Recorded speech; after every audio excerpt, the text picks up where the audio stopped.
Hello, everyone, and welcome back to the Agent Journey podcast. We are back again following the prominent Chicago crew, the Piers, who run a not-so-legitimate lake touring company and have just had a few interesting days just as the year is beginning in this fantasy 1931 Chicago. So, last episode, Cesar killed Dennis, Liv found a new friend in a giant beetle that became a tiny beetle and now lives under her skin.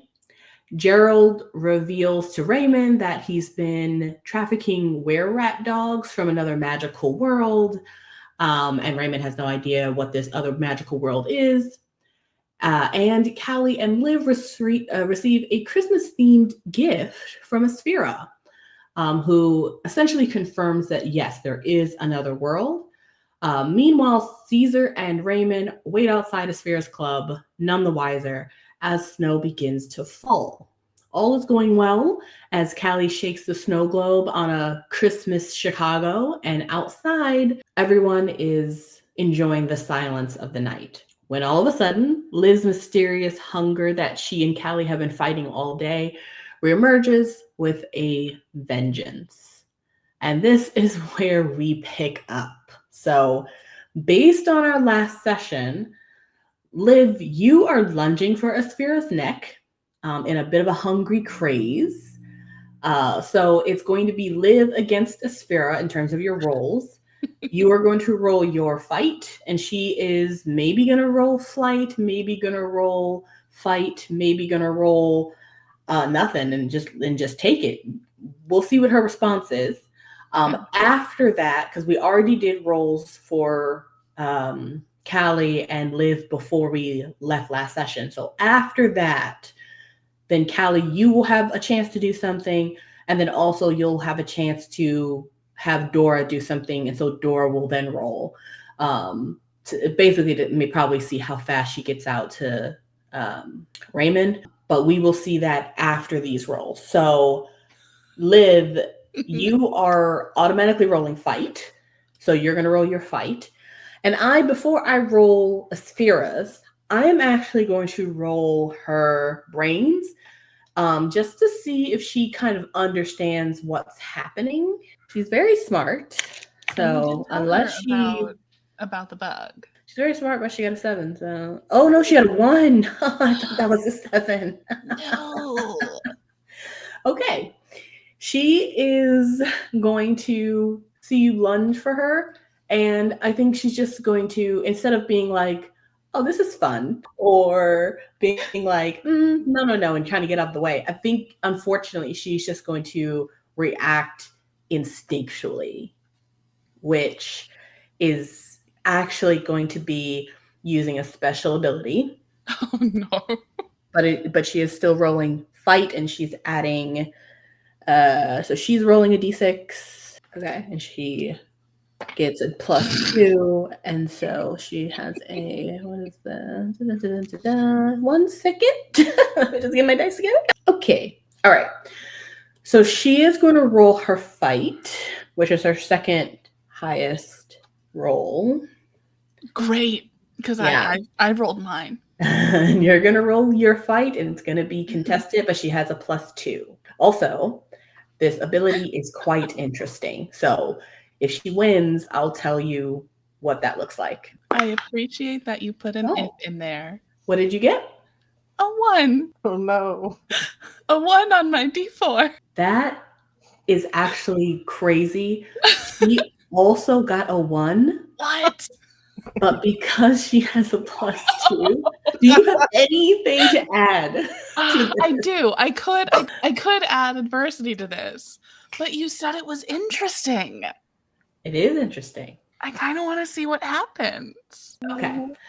That means that she wins, but only 2 over. So it's actually not that serious, but her ability does pass. So as you lunge for her, I think I told you this before you did this lunge, but you have been fighting this ravenous hunger specifically for flesh, for something red, something juicy. And now you're acting on it. And when you basically get like a rebuff from her, and instead of lunging for her like you were in the middle of doing, you kind of stop and kind of lull back, and you turn to Kallie. Oh no. Kallie, you unfortunately, because you're kind of looking at the globe, I think maybe from the corner of your eye, you see some sort of exchange between Liv and Asphira, but it's not the lunge that would have been so obvious. So now, as she looks to you, what do you want to do as you look up at her? So I missed the lunge entirely. Is what you're saying? So it was supposed to be a lunge, but because Okay. because she lost her check against Asphira, Yeah. she got stopped. So you didn't see anything really happen. You kind of saw something happening, but it wasn't like didn't look like there was a fight happening or anything. All right.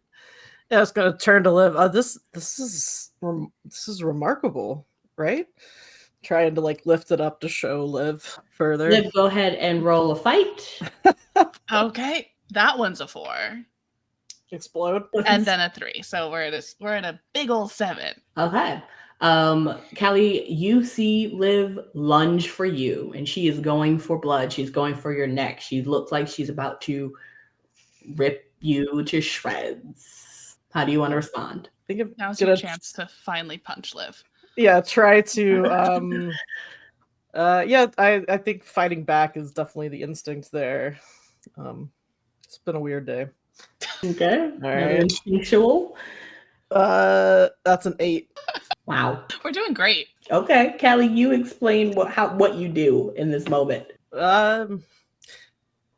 I think maybe it's like somebody's gonna bite me yet again today or in the last 24 hours. So just kind of like does like a like tucks the globe under one arm and then puts out her other arm and just kind of like pushes like Liv's head, like there's like a sofa or like a nice area we're sitting in, just like tries to push her head like down that direction. Like, yeah, I think that works. Liv, you're still not in your right mind. Still, you are actually thrashing and still trying to like get at Kallie, but you have been pushed back. I think though Asphira is now kind of out of that immediate like, it's just kind of like a trigger to fight back. I think she's realizing there's something wrong with you. So she is going to, as you kind of get pushed back towards her. And I'll say that you're so preoccupied with trying to regain your senses so you can go back after Kallie that you don't really pay attention to Asphira who's behind you. And she's going to put her hands on either side of like your temples. And you kind of feel your temples warming and you begin to slowly calm down. While that's happening, Cesar and Raymond, you guys are outside and it begins to snow. The snow was the kind of just nice little flurries at first, but now it's starting to pick up and there's a little bit of wind right now. Doris hasn't come back at all. Nope. Okay.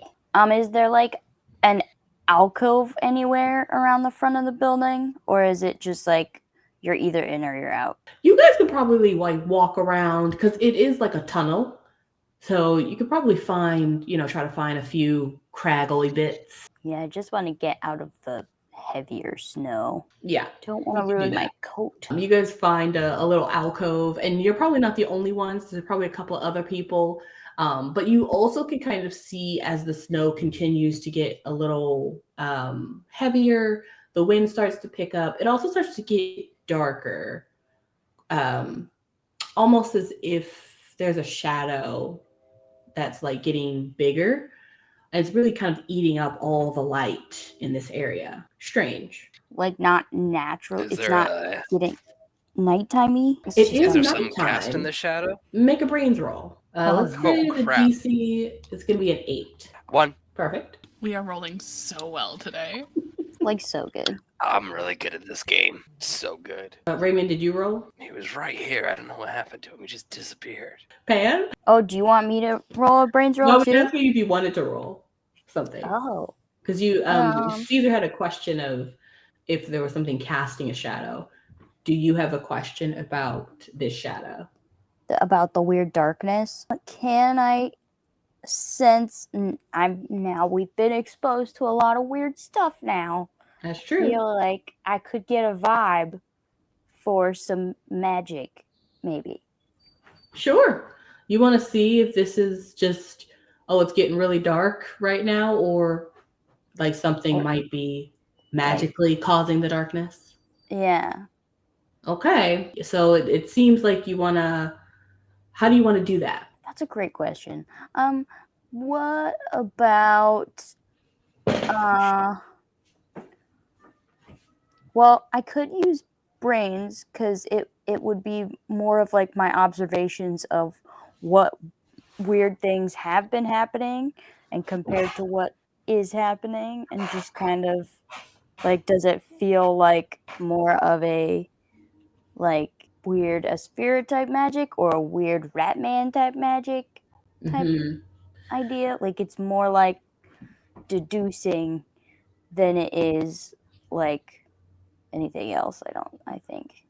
I'm going to say, if you want to try and determine the nature of this darkness, you're going to need to reach out to the darkness in some way. Fun. Okay, wait. Let me look at my cool horror things. I have body language, feral mind, and survivor. What about... I think feral mind makes people scared of me. What does survivor do? This page? Yeah. You have an uncanny ability to endure what others cannot. Withstand fear or find the safest path forward. Roll an additional d4. On a 1 to 2, you resist all harm or exhaustion. On a 3, you gain +2 grit. Survival's more of like a fighting thing, huh?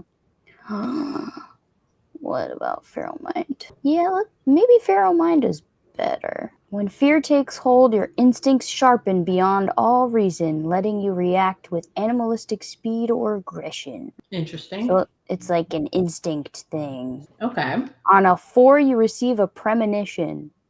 That seems like what I want to happen. You So would think that, wouldn't? it says roll an additional d4. So should I roll a brains roll with the d4?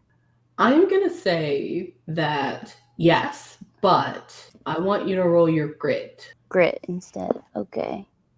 What is my grit? It's not great. It's a 6. Okay. All right. Rolling the dice. Ooh. Okay. I only got a 2 on my feral instinct, which means you are able to cause panic to your enemies or make them lose a turn or even attack each other. So that doesn't really apply. But I got a 5 on grit +1, which is a 6. Okay. I don't know if that does anything. I don't remember if I gave you a DC because I gave Cesar a DC. Whoops. But it would have been difficult to not hit it because it is quite obvious that this is a supernatural darkness. Because as both you and Cesar have found yourselves underneath a little space and you're just kind of huddled there waiting for some sort of sign from Liv or Kallie, the darkness that's like starting to descend, but at first it's starting just to look like darkness, like maybe the moon is being overcast. Then the darkness clearly seems to be spreading, and not randomly either, as it looks as if darkness is swallowing light, and it's kind of being swirled around with the snow, and it is 100% coming closer and closer to you guys. Oh, good. And so as you roll your grit and you look into the darkness to try to ask the question if this is supernatural or not, or if this is something strange, you get a very, very clear answer as the shadows turn into like Morbius shadows of darkness and eventually begin to take shape as 3 tall figures emerge. Oh no, not the wise men. These guys. Oh, these guys. Love that reaction. Now, I know that your ability allows you to do something if you find out that whatever you're trying to suss out is an enemy. However, that would mean that you are essentially like being the first to attack. Yeah. You don't have to do that, but you can. It does say I'm able to cause panic. Like, I don't actually know if I want to attack them yet, but I want to not be near them. I want to try and get into Cesar instead of deal with these guys right this second. Okay. Well, I'll say that in this moment, nobody's your friend. And there are people outside and like people that are, the bouncer and whatnot. So technically you can cause anyone to panic. Okay. Great. I will just... What do I have in my pockets? Do I have any reds? I don't think so. I have an old bottle of Liv's perfume that's empty now. I'm gonna take the bottle out of my pocket and smash it on the ground and like scream like a little girl and be like, "Oh my god, there was a rat, you see there, see there, no there, there's a rat, oh god, somebody get it." But my fur coat's really close to me and like run to the door to try and get in. Okay. I'll say at first people are like, what? There's some confusion, but as you kind of run in, as they kind of like open the door to see what you're screaming about, they kind of get a whiff of your magic and they all start kind of freaking out, and they have no interest in trying to kill this rat. They're trying to just run away. So you kind of just see everyone start to scatter, including the buff guy that was waiting at the gate. He's also split. All right, Cesar. Now's the Ray, chance. I was gonna ask if Ray does if this is pretty normal for Ray, because otherwise I'm confused. All right, Ray. I mean, Cesar, come on. While they're distracted, let's get All inside. right. Well, You guys make your way into like the tunnel, and the tunnel takes you to the opening of the club. But before you get to the opening of the club, just as you guys are making your way down, followed not too closely, but just outside of where you guys came from, the 3 shadows are now fully formed, and they are indeed very tall, what look like perhaps men. You can't 100% tell what their body shape is. It's just humanoid with really broad shoulders and a huge hood that covers half their face and a long robe that goes from like neck to the floor. And there are, of course, 3 of them, and they are walking in what is quickly becoming a blizzard, as if the snow doesn't bother them at all. Liv and Kallie. There was a bit of a scuffle, where Aspira sort of is calming Liv down. And while this is happening, Liv, you're coming out of this frenzy, this hunger frenzy, but you are also like feeling extremely warm. Your whole body is getting warm because whatever Aspira is doing in terms of magic, that's just the reaction you're having. And you can kind of feel the little beetle under your skin at your wrist kind of twitch. But you are slowly calming down as this happens. And Kallie, you don't really know exactly what's going on, but Aspira is kind of holding Liv's temples kind of lightly while she kind of looks at you. Yeah, Callie's just shoving Liv's face, like trying to get her to bite the sofa. Aspira just kind of looks at you, Kallie, and she's like, "All right, now everyone, let's calm down." I would really like that myself. She kind of raises an eyebrow. Good to note. I mean, I'm a little tired of getting bitten today and yesterday, so I thought Liv was also going to do that. Yes, she was, but most likely not in the way you have experienced it, though. What is going on? It seems there's been a bit of magic that's been coursing through her veins. Yours is too, but she's calming down. Can you fix it? Well, I don't quite know where this comes from. I would need to know a little bit more before I can truly fix it, but I have calmed her for now. Okay. like releases head that's still being pushed into the couch. Am I aware of what has everything that's happened? I will say that you actually go ahead and roll a grit just to kind of see where you are in the process. I think right now you're kind of halfway through, so let's see how lucid you are. So DC is going to be just a 5. 3. Okay. You are coming around. You can hear everyone's voices, but mainly it's a feeling. It's almost like a feeling like you're under a heated blanket and you're just kind of warming up to the fact that you didn't even know you were freezing type of situation. You're coming around from hypothermia. And so you're not 100% lucid, but you're coming down. Then I'm just totally leaning into it. If Liv could purr, she would purr. Azvira kind of smiles at that, and she kind of looks back at Kallie. And Kallie, she release hand, immediate her. She looks at you, Kallie, for a minute, and then before she's able to talk, she kind of looks over at the opening of the club.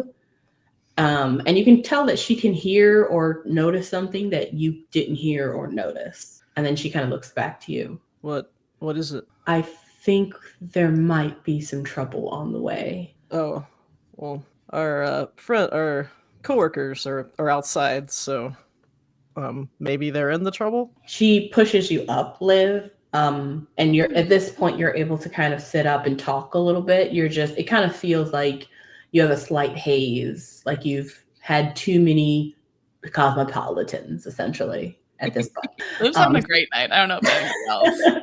And she kind of sits you up and she goes, I would suggest you fast for the next 24 hours to cleanse your system of this hunger. What? But and she looks at you, Kallie, mainly to give you that instruction, not necessarily her. Oh, okay. Thank you for the information. She kind of looks you up and down. She goes, you two, you both have been affected. I wonder if it's Randolph, that thing. Bug? Big bug? Little bug? Became little? I don't know. It was little and then big and then smaller again. The beetle. Yeah. No? She lifts up Liv's hand. It's still very present. I don't think it plans to leave anytime soon. Huh. But you two should probably find your way somewhere else. Okay. And just as she says that, I'm going to say Raymond and Cesar, we see you both come to the entrance as you guys kind of look around for Liv and Kallie. Liv has being pushed away from Asphira has now slumped onto Kallie. Kallie grabs Liv, pulls her up off the couch and starts moving towards our friends or coworkers. I'm trying to get they're actually friends. Going back and forth. Friends, coworkers. Any of us know at this point. Yeah. Is Asphira still there? Yes. So Asphira, Liv, and Kallie are on the other side of it's not really a dance floor, it's like a mosh pit, really. And there's a lot happening in that mosh pit, not much dancing. So there's a mosh pit, and then there's an outer ring of the pit that's raised, and they're on the other side of the pit on the raised platform where there are some couches. And so they're walking right now. You can kind of see Kallie kind of helping Liv walk around. Asphira was on the couch, and you see her stand up and she begins to walk over to someone and talk to them. And you can kind of see there's movement happening over there. Okay. I want to head towards our friends as quickly as possible and try to catch Asphira before she disappears. Go ahead. You guys make your way down the little bit of stairs to the platform.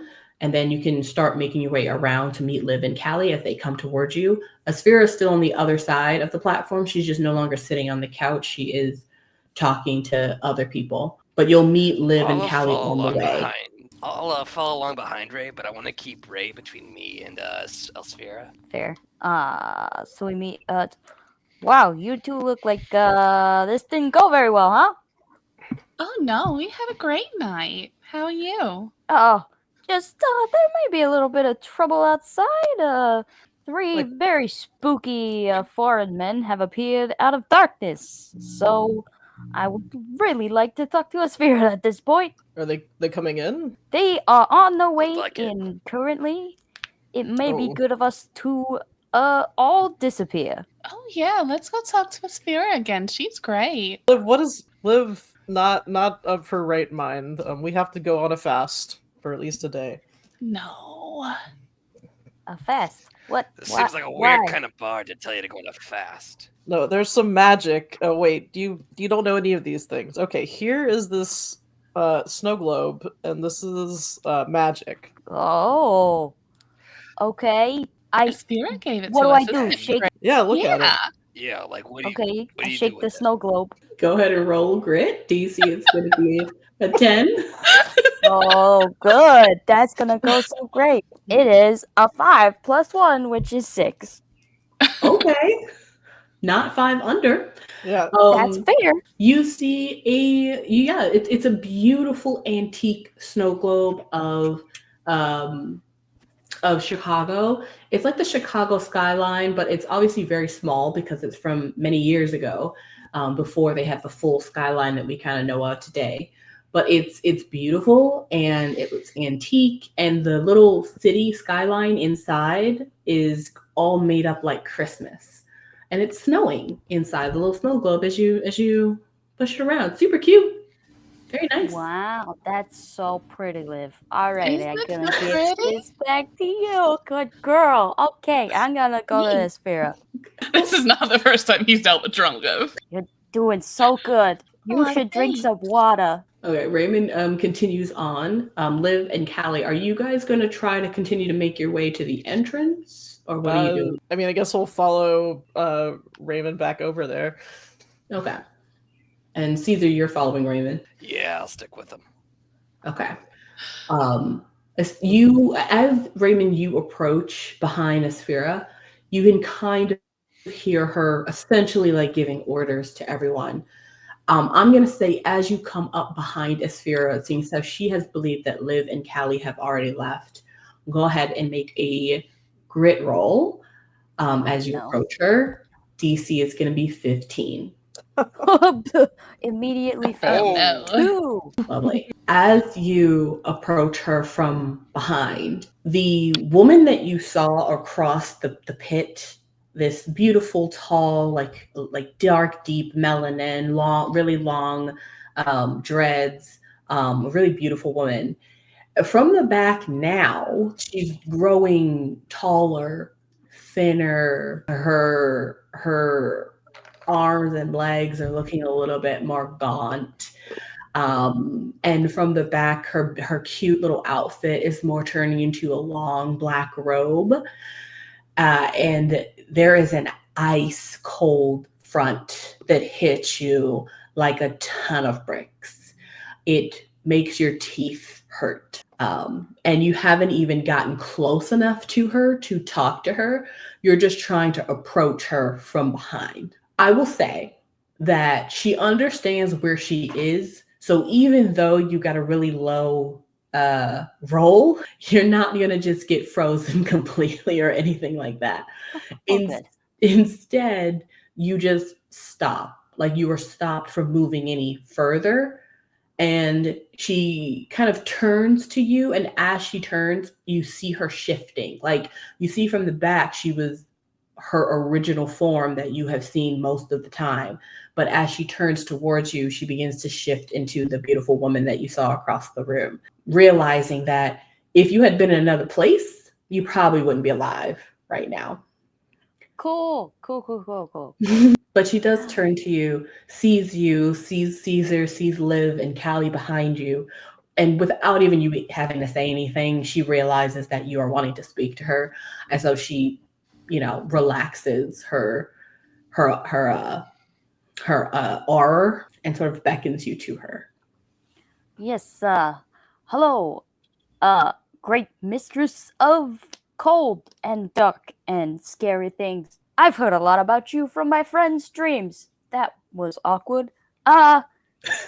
Listen. She kind of raises an eyebrow. Okay. Listen, the wise men are on your doorstep. I don't know who the frick they are, but they got some weird, creepy magic like what you got here going on. And it's really fucking up my city, and I don't know what to do about it. but you're probably the coolest person I know, so do you have any insight? Or a place maybe to hide? She kind of looks at you for a moment and then quickly looks back at the person that's next to her, and the you now see the creature that Liv described earlier, because he kind of crawls up like on all fours, very golem-like, next to Sphera, and he's kind of like eyeing you, excited just to see a new person. As he kind of stands up fully. He's still very hunched, but he does stand, so that she can kind of give him, and you can kind of see she's looking at people in the eye, and they're looking at her, and then they're just leaving her sight. She's not saying anything aloud. Again, you don't need to roll for this. You all know that she tends to speak telepathically most of the time, unless she's in like this form usually, and she's speaking to like strangers. So she then looks back to you and she goes, "I'm afraid, my friend, we have no time to run." And as she says that, you all see 3 figures standing in the doorway. And the music and how lively everything was and everything just stops. Dead silence. And everyone is just looking at these 3 cloaked figures standing in the doorway. And the one in the middle takes his hood down. What was that, Raymond? I was gonna whisper to Asphera, I don't suppose you'd be willing to become an ally of the elect Raymond as head of the mob? She kind of looks at you, kind of like almost like cocks her head, kind of like a little confused. And she just goes, "I'm afraid I owe no allegiance to anyone, but we can talk about this after whatever this happens." Because this might turn into a brawl. And she kind of and just I'd rather you be on my side. She isn't able to respond because the one person in the middle puts his head, what is it called? I mean, I just said it. His hood? No, puts his hood down. There we go. I don't know why I kept saying head. But he puts his hood down so that he can speak. And it is indeed a guy. You think he is more androgynous than you would expect because he has such broad shoulders and they're so tall, but his face is actually quite thin and he has a very narrow chin and very like high cheekbones. But he's not attractive really or pretty. His face is almost alien-like in terms of it doesn't look quite human. It's a little off-putting. And he has very, very big eyes as well that are glimmering kind of like a dusky blue. But he has very, very thin lips and he kind of just smiles, or at least you think it's a smile. Because his lips are so thin, it kind of looks like it's painted on. And it doesn't seem to move. And the facial expression on this person is like a doll, like with the wide eyes and the painted smile. So no wrinkles, nothing that really says that he's giving you an expression.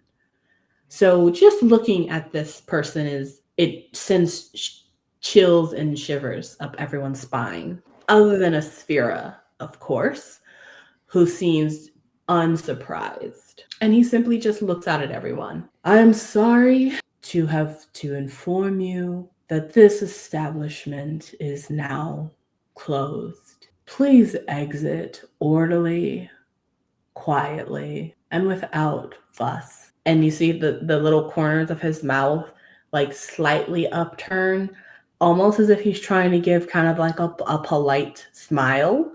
But that's not how it comes off. It comes off as he doesn't have the right muscles in his cheeks to actually smile. I'm gonna just yell out, "Or what?" Can I just like slip a knife out? He scans the crowd for a minute, almost as if he heard your voice, but in fact, I'll say as he scans the crowd and the other 2 people are on either side of him, I think everyone needs to make a brains roll right now as they look at these 3 figures. And you can either look at them or look at Asphira after Raymond says or what, to try to gauge what's happening here. I'll say if you look at them, you're gonna need a DC, I'm gonna say at least a 12. If you look at Asphira, for Kallie and Liv, because you guys are close to her, I'm gonna say the DC is only 5. For Raymond and Cesar, the DC looking at Asphira, it's gonna be 8. So that's 5, 8, or 12, depending on who you're looking at. So first, tell me who you're looking at and what your role is. Let's start with Kallie. I was looking at the wise men, and I rolled an 8 on a d8, so I exploded, and then I end up getting a 3 on the next roll, and then +1 will be 12. Nice. All right. Okay. Liv. Looking at Asphira, because she's Bae, and that is a 7 +1, which would be an 8. Okay. Raymond. I'd like to look at the wise men, but I'd like to use one of my other horror things, which is body language. If I'm gonna say we're not gonna allow a special ability here. It's just gonna be a flat brains roll.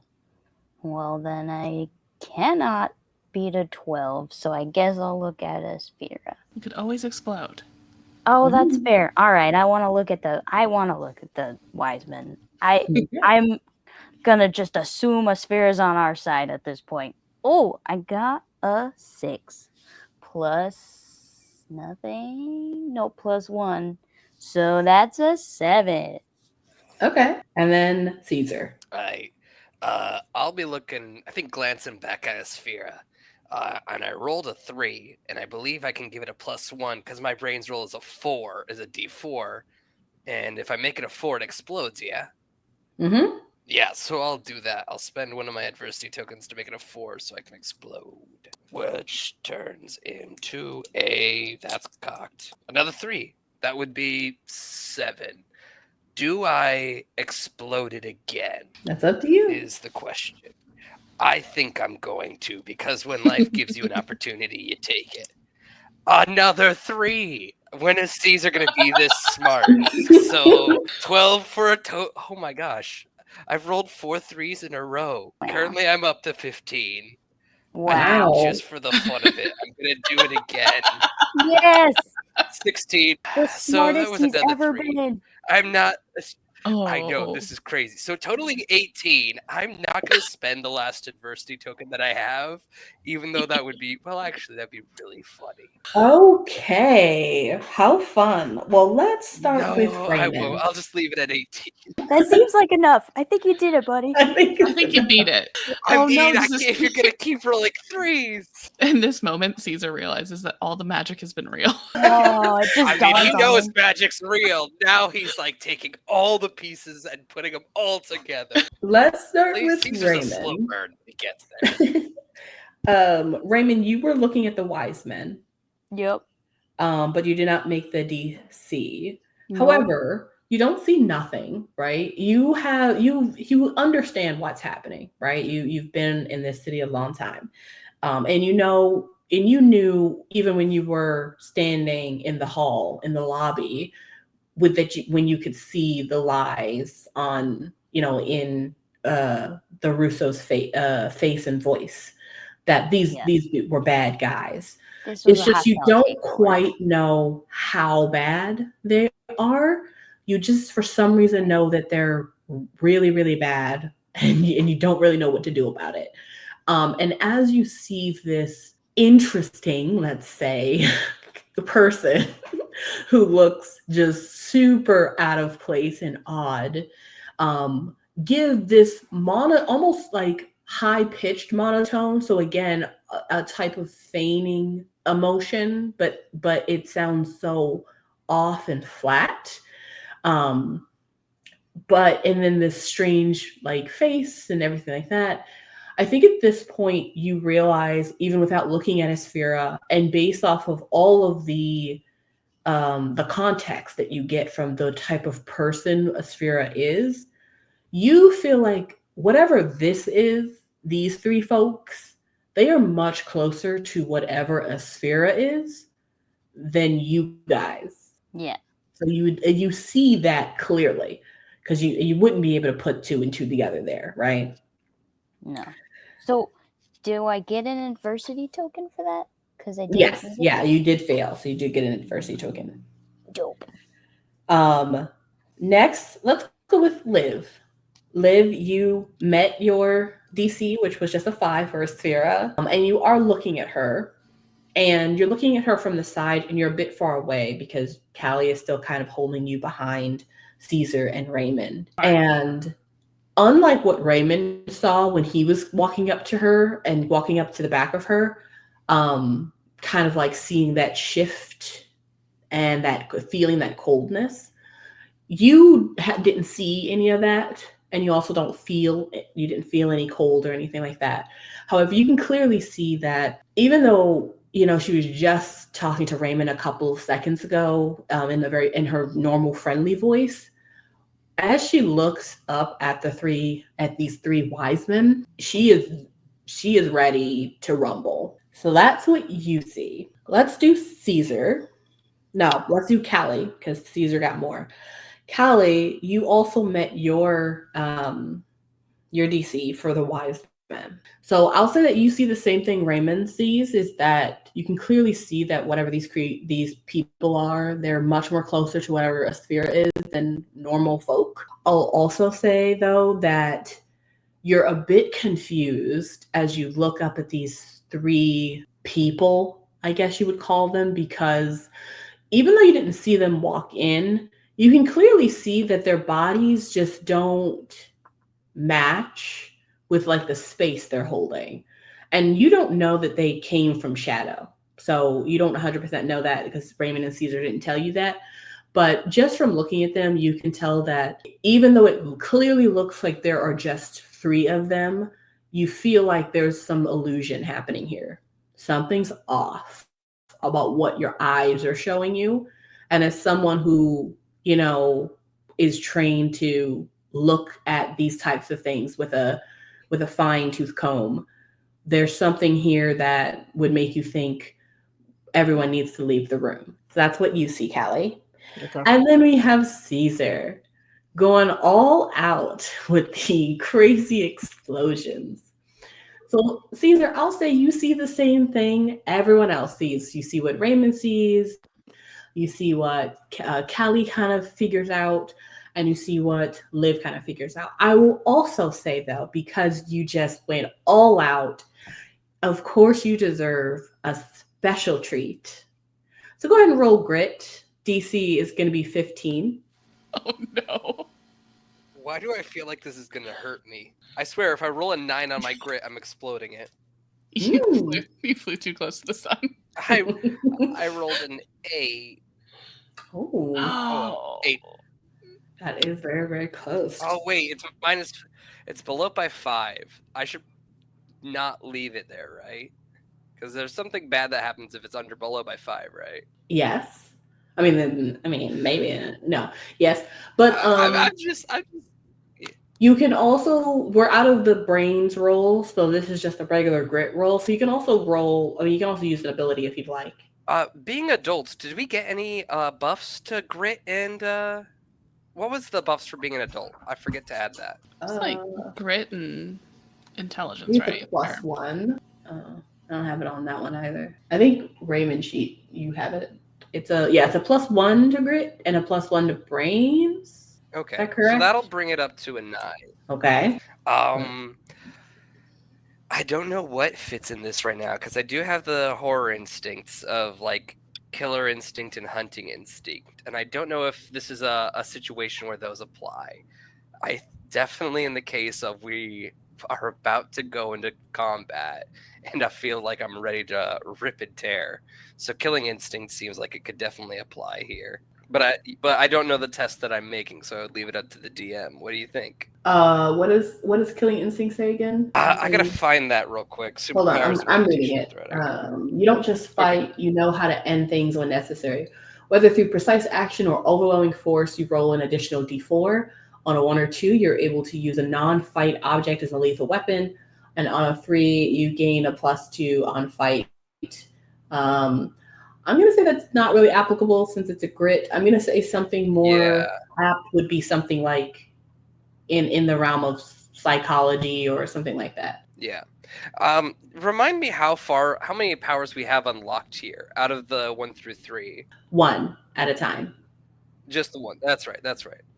In that case, I don't think I have anything to add to it. It would just be a 9. Okay. So that is under. So that is 6 under. Or it was the DC 13 or 15? I think it was 15. Cool. As you look at these 3 wise men standing in front of you guys, you see something no one else sees, possibly. Actually, I'm going to say, as you see this thing that's happening that no one else sees, you clearly see that one other person sees the exact same thing you're looking at, and it's a Sphera.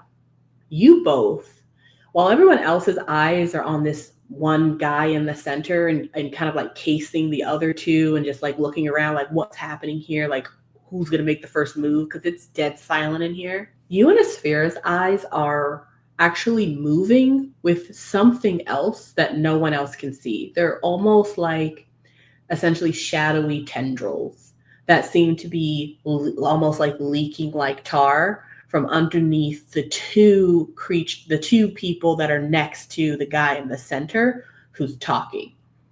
This stuff is kind of like moving almost on its own, looks more like black tar, but made of shadow, but moving slowly, and it's kind of creeping down the stairs, creeping into the pit. You see that you see this. You see that a Sphera sees this.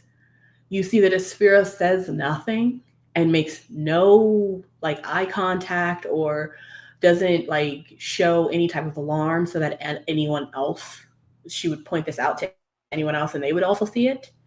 And also, even though you see this and you realize what's happening, as you do the thing you or want to do, which is be like, okay, well, something's weird's going on here, you feel like you can't say anything either.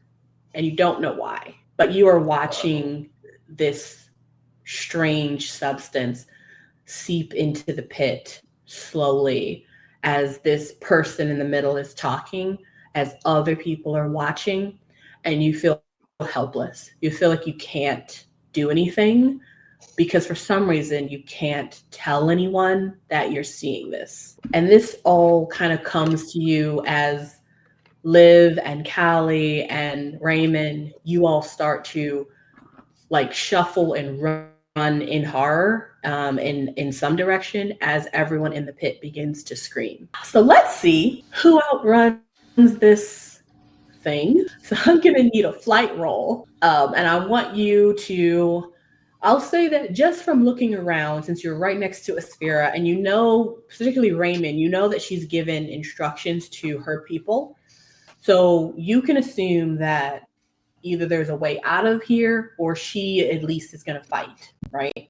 So, but at the moment, something is coming towards all of you that you're not going to be able to fight. So you are going to have to get out of its grasp first before you do anything else. So there's a couple of things you can do. You can just try to book it and get completely out. You can try to, find a safe space, a safe place in this room, or you can just dodge, but like stay in the same vicinity so that you can be closer to try and do some sort of attack, right? I will actually roll for a Sphera first because she's gonna react probably quicker than any of you. I won't tell you her roll, but I will roll for her, and then everyone else needs to roll flight as well.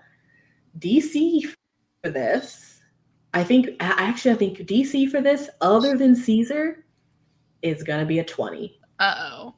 Wolf. Would a survivor horror instinct be applicable here? Possibly. Yeah, because I have that one too. Of course she'll do. Well, actually, yeah. Actually, how is Liv still pretty drunk or? Go ahead and roll a grit. Oh, no, why do I? So your DC now is going to be 5. Okay. See how she's doing. Got a chance on that one. It's a 3. Okay. Still real drunk. I mean, technically a 4 with a +1. Okay. I think you're still kind of like a little loopy, but you are sobering. Sober enough to do what I always do and book it. Okay. What is everybody else doing? Go ahead and roll whatever you're rolling or use whatever ability you're using and just tell me what you're doing. Could I use the horror instinct for this? You can use what? The survival horror instinct to run for my tiny life. Yes, which one? Survival. Sorry. What? Survivor. I'm confused by the question. Can I use the ability? the survivor horror instinct? Okay. Yeah, that one. So go ahead. Okay, so that's just a D4 in addition to whatever my D20 is. Mm-hmm. Yes. Which one would you like me to roll first? Do you care? No. Okay, D20 first. Well, that's an 18. Nice. Which I could just use some adversity tokens to get that to a 20. And that's a 3. Okay. Then you add a +2 to your grit. Nice. Which is lucky for you. Yeah, it is. We'll retroactively use that and say in the moment where you hear the screaming of everyone in the pit, you sober up real quick. Great. Yeah. And then I'll just use 2 adversity tokens to bump that to a 20. You said it was a DC of 20, yeah? Yes. Perfect. Okay. That's Liv. Bye, everybody. Love you. What's everyone else doing? You said they're reaching out for all of us? So you guys can't see that. Oh. Yeah. What happens is you all just hear blood-curdling screaming coming from the pit. Cool. I want to shoot at it, but we're just dodging right now. So I'm going to use survival instinct and what would you want me to use for dodge? Flight? Yes, flight. Okay, that's a D10. Where are you, D10? Here it is. Okay, I'm going to also use my survival instinct to hopefully survive. What did I get? I got a 3 on my survival, which is you gain 2 grit. And I didn't do good on my flight. I got a 2 on my flight. Oh. It didn't go great. Okay. All right. That's Raymond, Kallie, and Cesar. Oh, I have a question. How long does that +2 last? Just till Until you after use my it. next roll? Yeah. Okay. I think Callie's gonna try to like climb it if she can to get like a better vantage in this moment. Okay. But like get some distance too if that's possible. Yeah. What should I roll for that? It's still going to be flight. Okay. That's a big old 2. Yay. Lovely. And Cesar. For you, it's going to be, let's use my D6. Here it is. DC is going to be a 6. Oh, all right. But I'm still terrified, right? Were you terrified? Like this is you said this was freaky stuff. Yeah, you still aren't able. So this is like your first true unfortunately, this is your first introduction to actually seeing magical things, and it is very terrifying. Look, everything else was just weird. Yeah, it's too bad you didn't see all like the fun stuff that everybody else saw, like the cute were rat. But unfortunately, yeah. So what has happened for you is you're able to still move, you're able to still do things. It's just if you literally can't be like they're shadowy tendrils coming out and they're killing everyone. It's like the horror is just kind of like going into your eyes, but it can't come out your mouth. Who's close to me? Is there anyone like right next to me? I think you were right behind Raymond and in front of Liv Okay. and Kallie. Could I like grab Raymond and pull him up onto a table? Sure. That is going to be still your That's what flight. I'd like to try and do. Yeah, you can do that with just your flight. All right. 1. It's a 1. Wow. That was Wow. great. That was is that. That was awesome. It's like none of you are cowards and used to running away from things.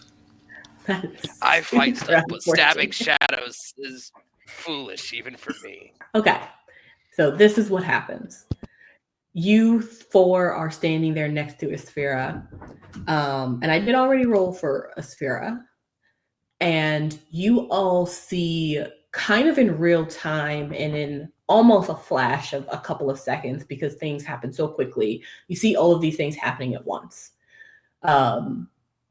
You don't see what's happening in the pit in terms of like what's hurting these people.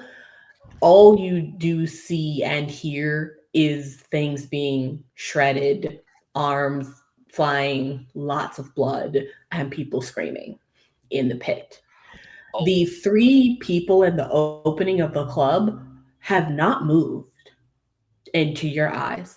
They're still standing there. And the person who told everyone to please leave, I guess he wanted everyone to do that in like 2 seconds.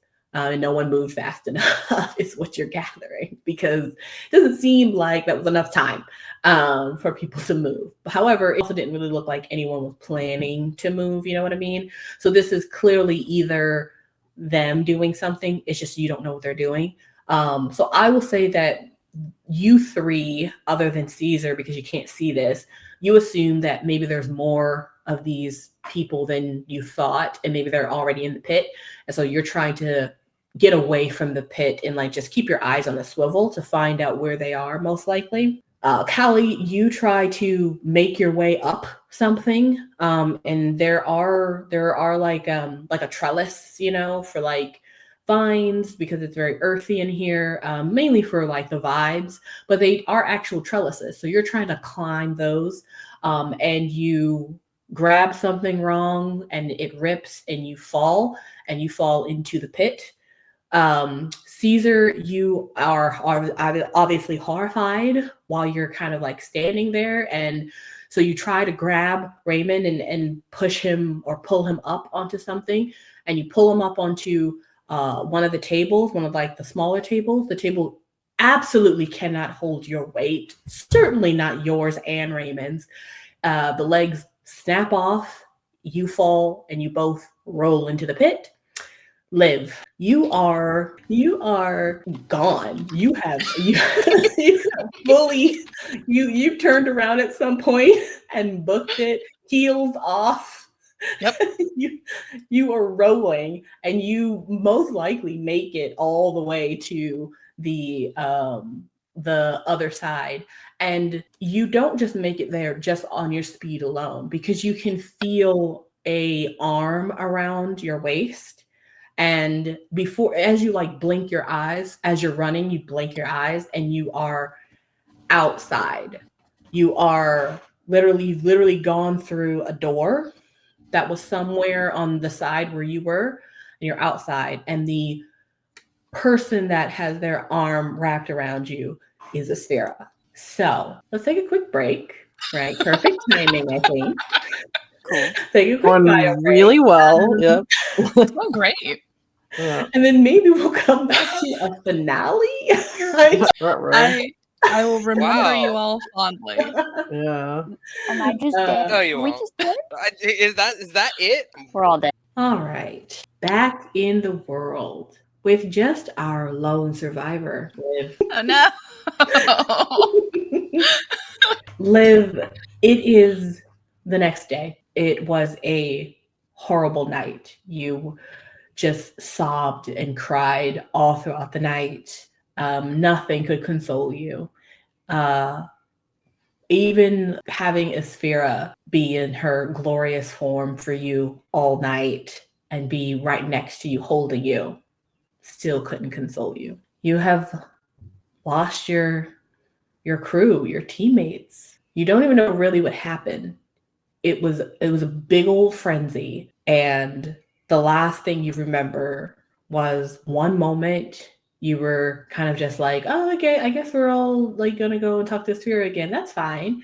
And then all of a sudden people were screaming, and there was blood, and it was these weird guys that you had seen before, and they were talking about, who knows what they were talking about, who cares? It was just an absolute mess. And your beetle, who you had for a little bit kind of learned to commune with, you kind of felt like it did nothing, like you were able to do nothing but run in fear. And that is a usual, option and choice for you. But in this instance, unlike every other instance, usually when you turn around, everyone has fought the thing and found you. This time that didn't happen. And it is the next morning. You are at Asphira's house. It's not a normal house, I guess you could say. It is 100% an old train yard that she has turned into her living quarters. Very vogue, very chic, very cool. And you would super be appreciating it right now because she also has a beautiful full bar that looks beautiful, and it's gilded in gold. And she has these little cute crystal glasses. So you would really appreciate all of this, but you can't really see much because your eyes are so red and puffy from crying all night. Go ahead and roll a grit. Asphira has been able to help you kind of keep yourself under control, but obviously things have changed. So your DC is going to be, let's make it a 15. Right. And the +2 is gone, yeah? I'm going to assume, yeah. Well, that's a 6. Okay. You see someone you love and cherish dearly come into this space where he wasn't originally allowed. Lawrence comes shuffling in. He's brought from your house your robe and your slippers, and he also has a plate of cookies. And he just walks over and puts them down for you, and he just holds you. But you were able to stop for a while, but now you're kind of lost again. I see the cookies, realize that he hasn't eaten them, and start sobbing again. Yeah, he didn't eat the cookie, and he had to come all the way from your place. I mean, all the way here. Crazy. Cookies. Yeah. So many tears. And that is how you spend your morning and your day, pretty much, Accurate. in grief for your 3 fallen friends. When you are able to have a conversation or even absorb anything Asphira tells you, you do get some version of events, right? You get the story of what actually happened. And you kind of get the version of the story of what I said at the end of that kind of last scene. Raymond, was pulled up by Cesar onto a table to escape the edge of the pit, and the table broke. Kallie was trying to climb something and she fell off. They were all trying to escape in different ways. And it didn't work. And unfortunately, not only did they fall, but they fell into the pit, which is where all of the horrific screaming was coming from. Ugh. Do I still have Doris? You do. I do. Oh no, that's worse. We're crying together.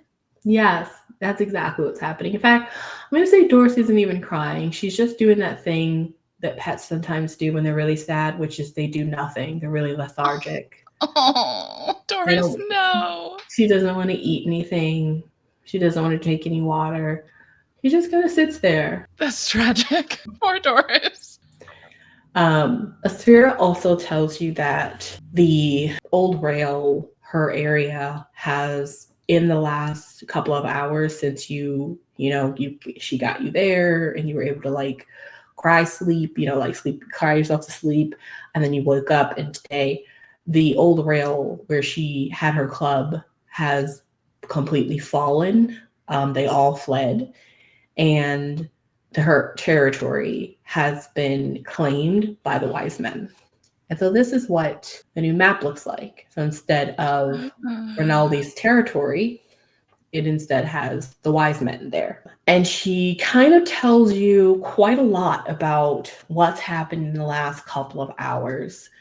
The wise men have basically made their way to other territories, but rumor, or not really rumor, but the wildfire of what happened at Asphira's has spread, and no one stood up.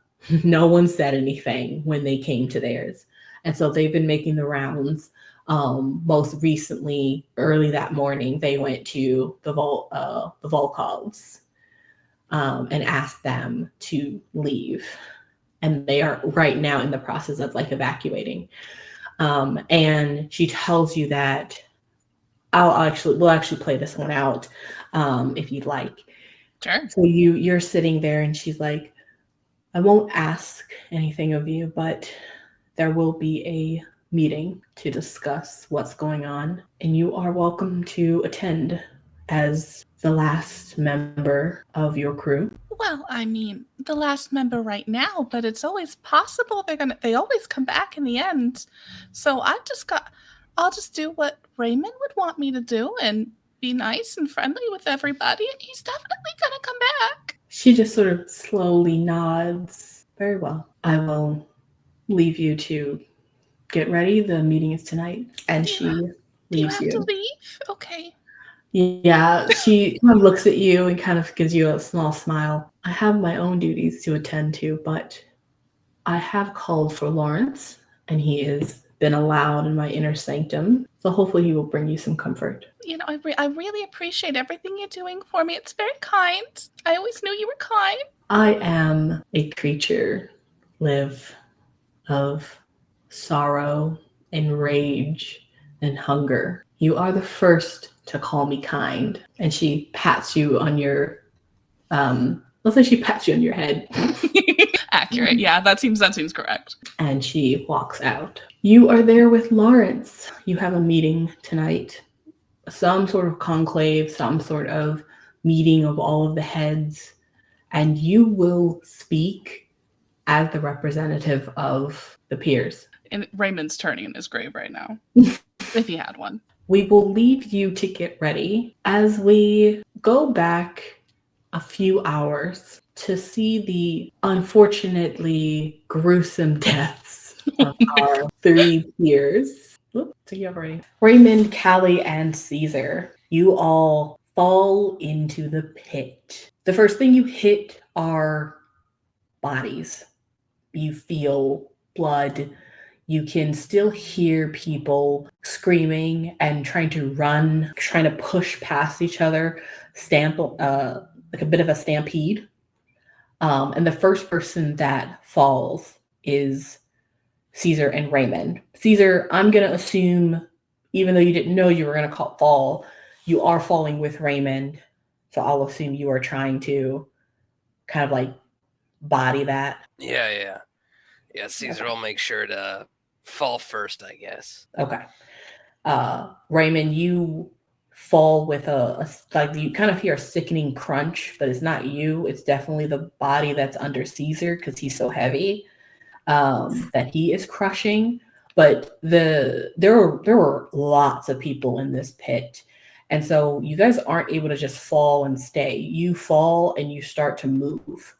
Cesar, you are the only one who's able to see what's actually happening. Raymond, what you mainly see is just almost like invisible hands and claws and teeth and things like ripping people apart. You don't see what's actually doing the damage. You just see the damage being done, and you almost don't know what your eyes are seeing because you feel like you should be able to see what's happening. Cesar, you literally see it's almost like black tendrils that when they actually come into contact with another person, they then become like jagged claws, or they'll morph into huge teeth. They basically take on whatever shape or instrument they need to rip into these people. It's just that they are not visible to the eye to anyone but you. And you and Raymond are now rolling over a couple of bodies, some of them completely gone, some of them still alive, but bleeding out. And you're rolling down to the bottom of the pit. Kallie, you fully fell backwards from a even higher height than the table because you were trying to climb up something. And so I actually want you to roll a flight to see if you can avoid hitting anything too bad on your way down. DC is going to be a 10. Well, that's a 5. I'll spend an adversity token to put up to a 6, and then I can explode. Oh, but that's only a 1. So 7. Okay. You definitely, so luckily you don't hit the edge of the platform where the pit actually descends. And you also don't hit like any of the railings, which are made of metal. You unfortunately also don't land on any of the bodies like Raymond and Cesar did. You just land on the bottom of the pit and you hear Ouch. as at least your ribs, a couple of your ribs, and maybe something else has definitely fractured. You are fully at the bottom while Raymond and Cesar are actually rolling down to the bottom. So you also don't see these things. You just can see other people, and they also don't see you. And so they are going to trample you. Okay. Raymond and Cesar, you guys get down and roll down to the bottom of the hill. It's you, Kallie. She's looking in a bad way, and she's not able to move very easily. And the panic down at the bottom of the pit is crazy. People are trying to get out as quickly as possible, and so they are trampling each other. What's everyone doing? Is Callie's like on the ground, right? Mm-hmm. Yeah. Can we pick her up? I'd like to try and pick her up. Yeah, you can. Pick her up. Is there anyone close by who's not the other two of us? Not Kallie, not Ray. Yeah, there are tons of people. Okay. I think Cesar knows that he's panicked, he's scared, and that this is kind of like a survive or die situation. So he's going to just grab someone close by and basically use them as a meat shield, keep them between him and any tentacles that he sees moving towards him. Okay. Smart idea. So Raymond, you are picking up Kallie. Cesar, you are essentially using other people as like a shield, meat shield. Yeah. And I was trying to pick her up, like I'll try and sling her arm over my shoulder type pickup, not fully pickup. I'm not that strong. Right. Okay. Just get her off. She's the able ground. to do that. I'll try and She's in a bad way. I'll try and sorry. Go ahead. I'll try and stay close to the others, but I really want a meat shield. Okay. Or something between me and these tentacles.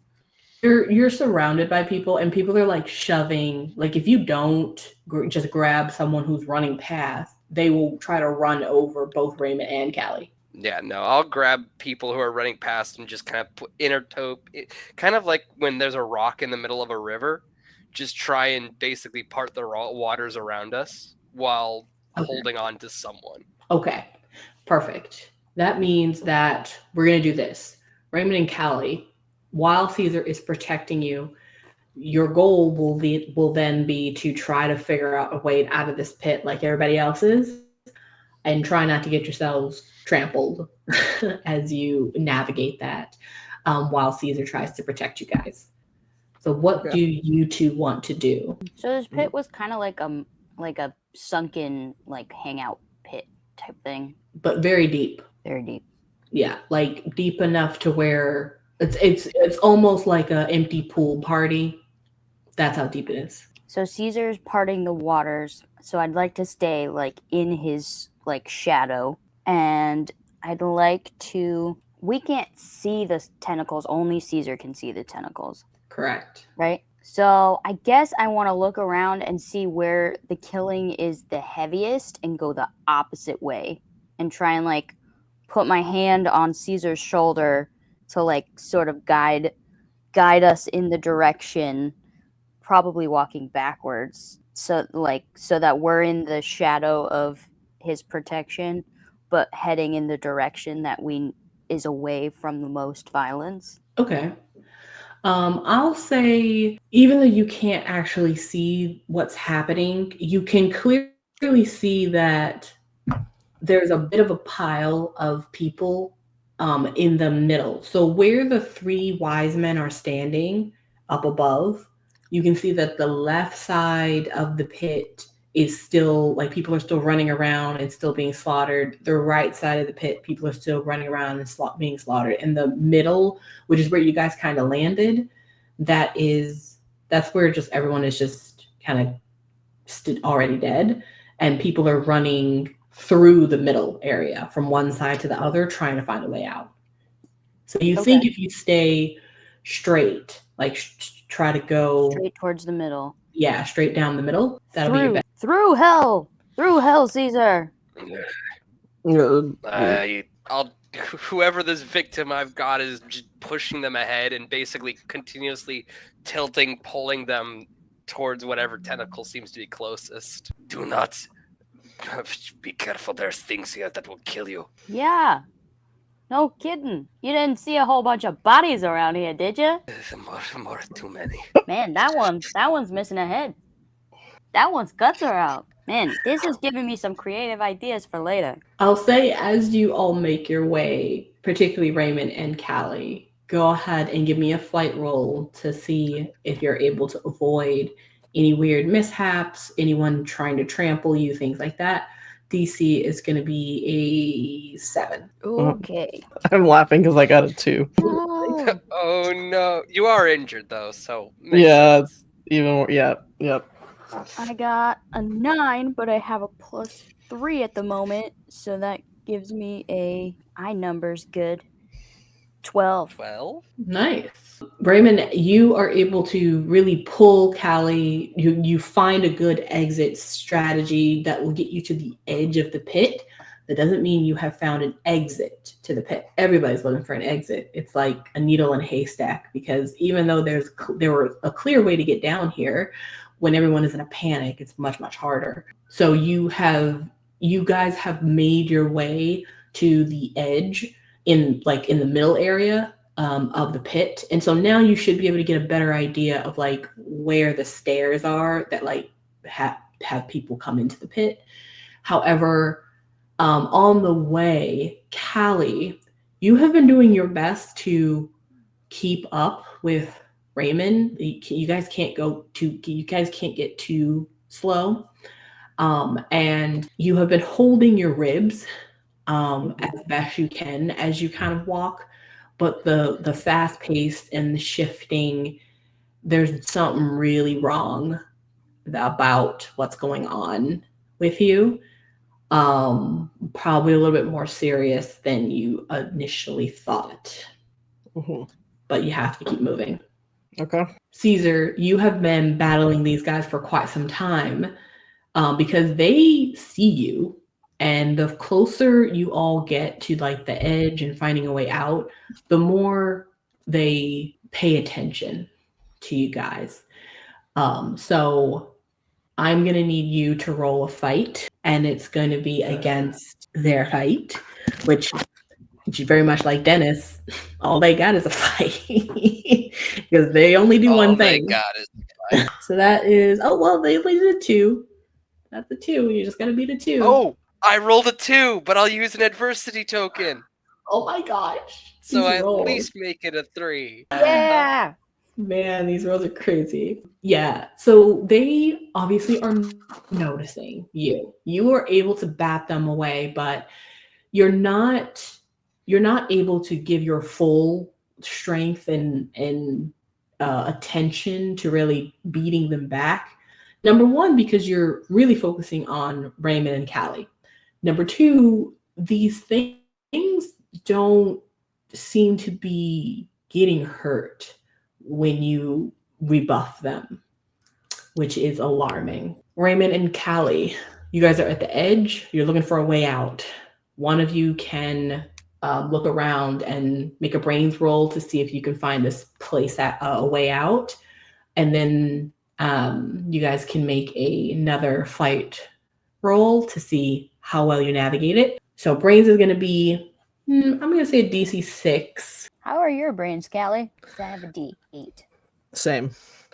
Yeah, bummer. What's your flight? Not great. D6. Oh, I have a better flight. I have a D10 flight. Yeah. So maybe if you do brains, I'll do flight. Okay.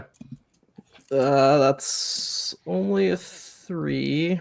What did you say the DC was? 6. 6. So I get I'll spend 2 adversity tokens. Okay. Then hit it. Sorry, it was +1 and then plus another 2. So I forgot to add the 1. Okay. On the far end, on the like where you all are, basically the far right side of this circular pit, you can clearly see that there's a bit of a ramp. Like it's both it's a steep ramp, but it is a ramp. But it's where people have been able to funnel in and funnel out, and it goes up to the cliff or the edge that runs around the entire pit. So if you can just make it there and make it up the ramp, you're out of the pit at least. Okay, I'll point that out. All right. That's our best path, Cesar. Here we go. And run. Rolling. I'll step ahead and take ahead of it if I can. Oh, fuck yeah. I exploded. So 10. Oh, nice. 2. So 12. Okay. Yeah, What you was guys the are reason? able to navigate by like hugging the rim of the wall as you make your way. I will say though, this is probably the worst place to be because it's now starting to thin out, and Cesar has been drawing a lot of attention because he's been doing a good job keeping these creatures off of you, and now they're very interested in Cesar. So I'll say Raymond and Kallie, you both are able to make it to the ramp and you're making your way up. Cesar, these creatures are not going to let you get on that ramp. Go ahead and roll a flight. It's going to be against their flight again. Flight for this one. All right. And they got a Flight 8. or fight. It's going to be your flight or fight, actually, depending on what you're doing. If you're trying to go up the ramp Definitely. with them. Ooh. Yeah, so you either have to stand your ground and fight them off, or try to keep going with Kallie and Raymond. I don't want to die here yet, so I'll use flight. Okay. You gotta beat an 8. Oh, that's let's see how it goes. 2. Dang it. Can't even adversity that one. Okay. Raymond and Kallie, you guys are making your way up the ramp, and Cesar has been pretty much behind you the whole time, but at this point you realize that he's not really behind you anymore. Can we gift adversity tokens? If you have the ability. Ah, shit. Yeah. Cesar, you weren't gonna like turn around and run anyway. You were just trying to keep up with them. It's just that these things are, I'm gonna say they're less interested in killing you and more interested in the fact that I think they have finally figured out that you can see them. And so as Raymond and Kallie, as you two get up to the top of the rim of the pit and you turn around, you do not see Cesar behind you anymore. Cesar, you at some point were engulfed by one of these shadow, liquid black tar-like things, but instead of it ripping you to shreds like it has been doing everything else, it just simply holds you. And in this black space, you expect to hear the voice of one of the wise men, the one that had spoken before, maybe that weird, like doll-like, like high-pitched, I'm kind of feigning emotion voice. But no, instead, you hear a light giggle from a little girl. Raymond and Kallie, you guys are at the top of the rim. What are you doing? Crying. Cesar, no, Cesar, where? Where'd he go? Where'd he go? Kallie, do you see Cesar? He was right here. Callie's trying to look, but not doing a great job. Vision's gotten a little blurry. Kallie's about to pass out. Yeah. Kallie, hold on, Kallie. Is there any med type role I could do?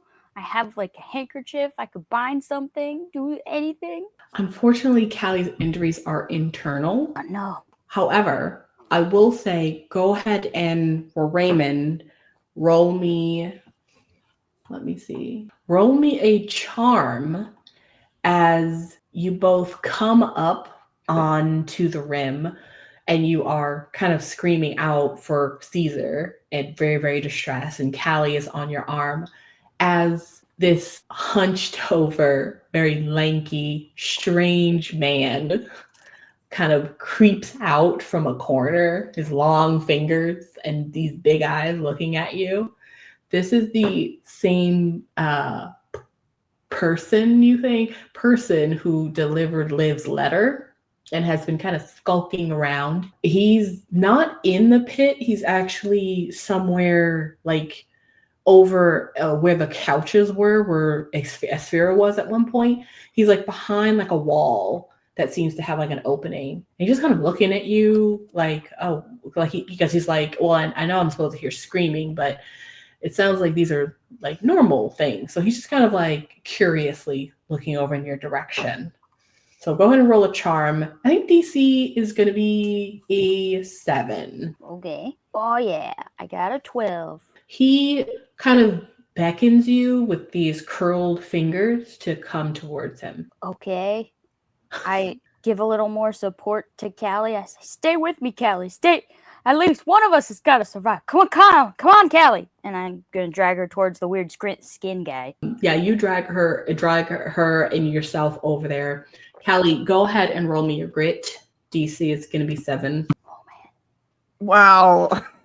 Don't die. Did you die? Yeah. This is really impressive because I have a D20 for grit and I rolled yet another 2. That's all I'm rolling tonight is 2. Wow. No! Kallie, you pass out just as Raymond gets to that corner. And Raymond, just as you get to the corner and this person is waiting there for you, you see that he opens like this, what looks like a secret door on the other side of that wall. You wouldn't have noticed it before because it's supposed to look secret. It blends in with the wall. He kind of opens it for you and you can see the outside. And so just as you see the outside, just as you see the doors open, and just as you're just about to pass through, that's when Kallie faints. The person on the other side of you, who was just kind of beckoning you to you, he kind of hunchily stands up and holds Kallie on the other side of you so that you can both get her outside. And the door closes behind you. Come on, Kallie. Come on, Kallie.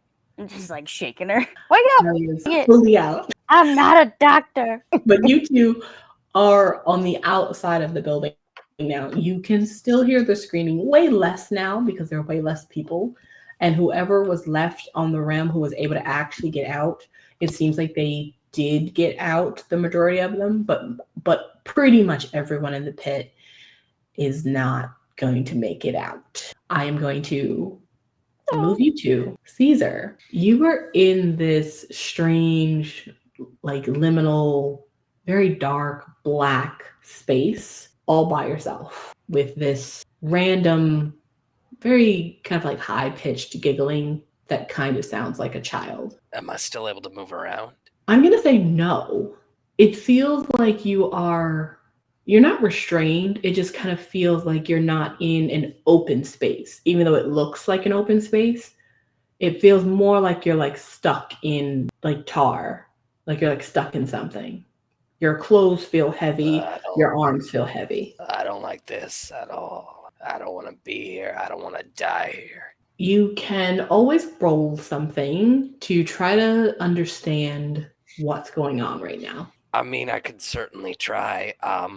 Yeah, I'll try and just take in whatever I can about this place. Or try to force my way out. Okay. You can do, I'm going to say that there's probably 2 or 3 main things you can do. You can try to roll a brawn to just like try to bust your way out of whatever space you're in. You can try to roll a brains to try and think your way out of this. Maybe this is some sort of a puzzle. You look around, figure out how to get out. Or you can roll charm and just see what comes from that, because you can kind of tell you're being watched. Ironically, I think I actually would rather use charm, because I don't think I can just force my way out of this, and someone's watching me. Okay. You said this was a little girl? You think it is, so it sounds like. I think Cesar will take a couple deep breaths just to try and calm down whatever the heck is going on. And then just listen and see if she says anything, if anything happens, before just kind of quietly being like, hello, hey, you there? You kind of reach out a little bit and try to speak to whatever is holding you here. And you can kind of feel, because you are able to see these things, but they're all around you now because it's just that inky blackness. But you kind of still feel that something is like prodding you a little bit, like sussing you out, like trying to look at you almost. And in more of a way of interest, right? Or curiosity, not in that they're trying to harm you or anything like that. But the voice, the little giggle, doesn't happen again. It's just silence. What do you want from me? You want to play a game? You're like kid or something? You want me to kill someone? What do you want? What do you want? It hears those options you give it. You want to play a game? You want me to kill someone? And it doesn't, you can already tell it doesn't recognize those as separate things. Oh, great. Ironically, that's something I can understand, I guess. You feel like, even though you're speaking aloud, kind of like how you noticed earlier that those wise men are much more like a Sphera. You think perhaps thinking and feeling is more of the way that communication would work here. If I figure that out, then I think Cesar just kind of goes into the dark, cold place he goes when he's on a job, when he's got something he needs to do, and he just lets whoever this is feel this cold, like, detachment and purpose of, I have a job to do.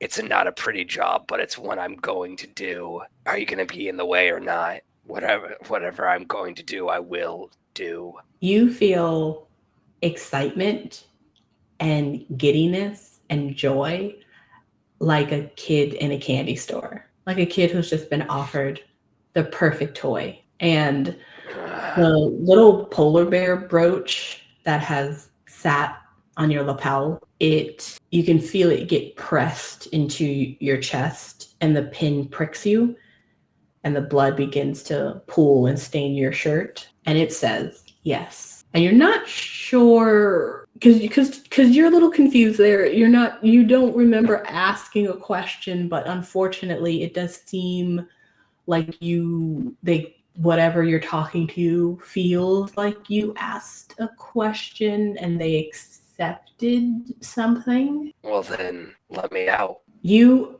appear in a blink of an eye from this dark inkiness to the bottom of the pit, stained with red, filled with bodies, and empty of the wise men. And I think we will bring back everyone to come together in a couple of hours' time, whether Raymond and Kallie have gotten themselves patched up and have found their way to this conclave meeting, whether Cesar has, climbed out of the pit and cleaned himself up. But right now, it is the next day, later that evening, and Liv, standing in front of all of the crew leaders, Sphera, Fatima, Randall, with a well-used tanky, as she has been basically crying all day. And as the representative of the remaining member of the Piers, there is a conversation being had about what has transpired, what happened last night at Sphera's. There's some arguments going on back and forth, mostly from Randolph being a dick, being like, well, why didn't you do anything? Like, why didn't you ask for help? Why didn't you call anybody? And Sphera being like, shut the fuck up before I ruin you right now. There's a lot of animosity, a lot of tension in the room. But finally, everyone turns to Liv as Fatima basically asks the question everyone's been kind of avoiding asking. But Liv, darling, what's happening with the Piers now? Well, Fatima, what's happening with the Piers is what should be happening with all of you. You see, I thought this city was run by a bunch of real tough people who didn't let others walk over their territories and just take them, and maybe murder their friends and take their livelihoods and ruin, honestly, the coolest club I've ever been in. So I'm a little bit mad. I'm surprised that you're all, well, no, I'm not surprised knowing you as I know you, because, well, this is just how we do things, but now we have to do things differently. And we need to tear the heads off those wise men before they kill anybody else that we care about, right? There is a bit of a silence as everyone kind of, other than Randolph, of course, kind of avoids eye contact, kind of looks around. And even Asphira, sort of, while she's listening, I think everyone is realizing the gravity of their situation. And this is probably when 3 people everyone thought was dead appears in the back of the room. I mean, Callie's probably in a wheelchair, right? Oh yeah, I was looking rested. Yeah. Just hear like the creak of like a they need some oil on it, just the wheels. Yeah, they couldn't keep a good man down. You see Randolph, when he sees you, he actually, even though he doesn't even really like many people, he actually does kind of buck up a little bit. And he's like, oh shit. Oh shit, man. Fatima kind of like, also her eyes are wide. Asphira doesn't look as surprised, but she does kind of look over at you guys like, oh. And Liv, what's your reaction? Liv immediately starts grinning, looks at Asphira, and says, see, I told you they always come back. She just kind of smiles at you. I think Kallie tries to stand up, realizing all the people that are here that she doesn't want to look weak in front of. Okay. Now. Sit down there. No, You've I done plenty got of it. work today. No. I'm fine. Fine. You had internal bleeding. Sit down. No, All right. I'm good. I'm good. Yep. That's what? No. Okay. All right. Now listen, all yous. I don't know what kind of hellspawn has come out of the ground to try and take over our city, but this is our city, see? And we're not gonna give it to nobody that ain't us. All right? So I think it's time we rise up. We use a bunch of weird mutant rat people, and we fucking kill the shit out of these wise men. They're not even people. We saw under their robes. They're not even people. You're gonna need more than were-rats to kill these things. At least as far as I can tell. We got Asphira. She's got some magic. We just gotta dig up every occult person in our armies. I know that we all have some weird cousin that knows something about something.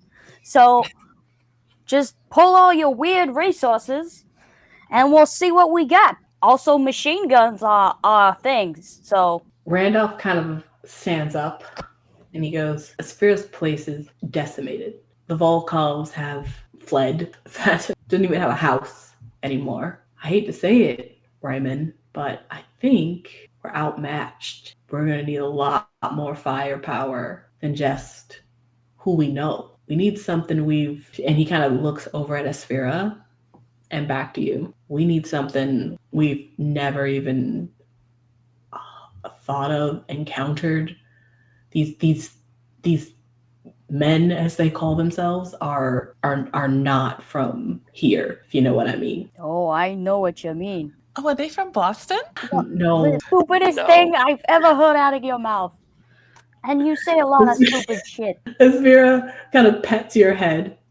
No, darling. No, they're not from Boston. No. Yeah. Kallie pulls out the snow globe from here, right? Asphira kind of smiles. Chicago. Christmassy. Yes. They are technically from here, just not from here. As I am not from here, but also from here. As many of you might be from both this place and that.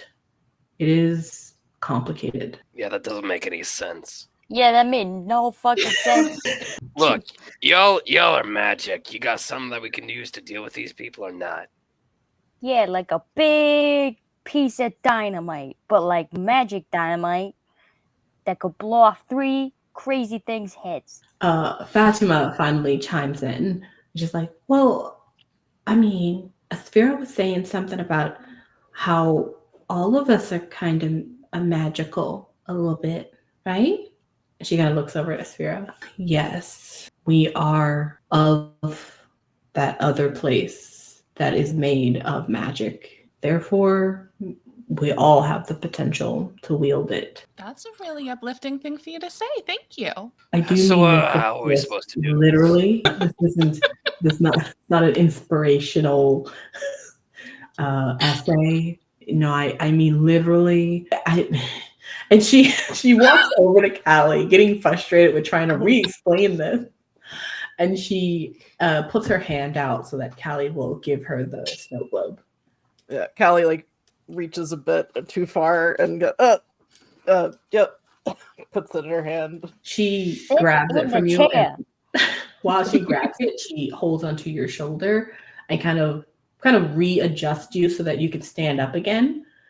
Right. And then she turns to everyone. And she does not say anything. She just sits the snow globe in the palm of her hand, and you all see it begin to snow without her shaking it. The lights on the little Chicago town, like streets, and all the little lamps, and all of the lights and all the skyline buildings light up, and it begins to kind of like dry ice almost. Kind of the cold begins to like go down her hand, and she begins to transform in front of all of you. Now, you all have seen Asphira's form, right? And then you've also seen what she kind of looks like to the majority of people most of the time, which is the woman that everyone knows. But she also always wears a veil when she's in this more, let's say, elegant form. And also, there's something about that form that is hard to look at, you know? So a lot of people feel uneasy, queasy, have a hard time looking directly at her face. In this moment, she transforms in front of all of you. She gets taller, thinner, more gaunt.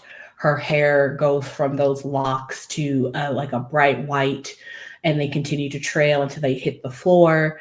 And of course, you can now, because she doesn't have her veil on, you see her face. Dark, beautiful, deep black eyes that are sunken into this very thin face that kind of comes down to a point to her chin, and no mouth. Her fingers are long and spindly with really beautiful long nails that look like claws at the end of them.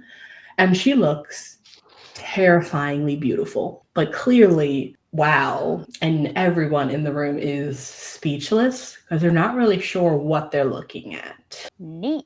And instead of speaking, because she doesn't have a mouth, she simply says, and you all can hear it, this light and deep voice permeating your minds. This is a complex conversation to have, but in light of our situation, yes, I am not of this world exactly, but, and she looks directly at like Liv, Raymond, Cesar, Kallie. Neither are you. And with that, she throws the snow globe on the ground, and it bursts, and the fog that was coming off of her hand from the snow globe begins to envelop the room on the ground, and you all feel a brisk and cold. You smell gingerbread, and I think that's where we'll end our story for today. Oh, Ah, fuck.